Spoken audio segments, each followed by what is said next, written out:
Hi friends, welcome back to Bigg Boss 3 minutes review. So నిన్న ఎపిసోడ్, nomination episode చాలా చిన్నగా ఉంది. 2 parts చేశారు.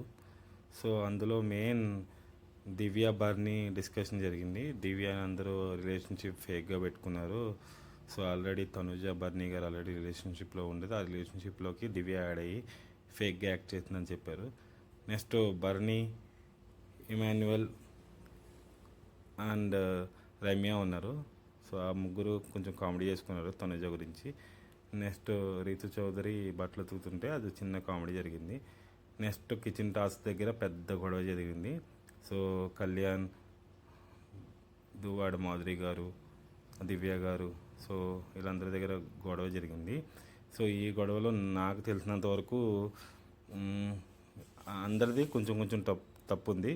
కానీ దువ్వాడ మాధురి గారిది అనవసరంగా లూజ్ టంగ్ వాడి సర్కాస్టిక్గా మాట్లాడారు.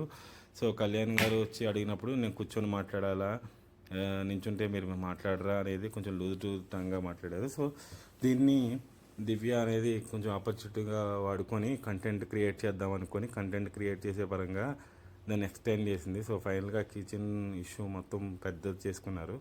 సో ఇదంతా అయిపోయిన తర్వాత కిచెన్ ఇష్యూ మళ్ళీ రేపటి నుంచి ప్రాపర్గా నాకు రేషన్ వచ్చేస్తే ఆ రేషన్ నుంచి మనం చేసేసుకోవచ్చని దివ్య చెప్పింది. దువ్వాడ మాధురి గారు కూడా దానికి సరే అన్నారు.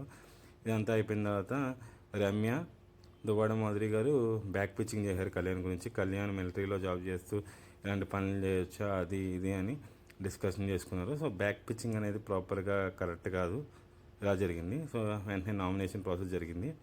ఫస్ట్ బాల్ వచ్చేసరికి నిఖిల్ పట్టుకున్నాడు. నిఖిల్ తనుజాకి ఇచ్చిండు. తనుజ రాముని, సుమన్ని నామినేట్ చేసింది. సుమన్ ఎవరితో మాట్లాడట్లేదని, రాము ఏమో బర్నీ చెప్పింది చేస్తున్నాడని నామినేట్ చేసింది. నిఖిల్ ఏమో సుమన్ సెలెక్ట్ చేసింది, ఎందుకంటే వ్యాలిడ్ రీజన్ ఉందని. సో మిగతా ఎపిసోడ్ రేపటికి పోస్ట్పోన్ అయింది. సో ఇప్పటి వరకు నా ఛానల్లో మీకు కంటెంట్ నచ్చుంటే లైక్ చేయండి, సబ్స్క్రైబ్ చేయండి, షేర్ చేయండి. Thank you. Bye bye.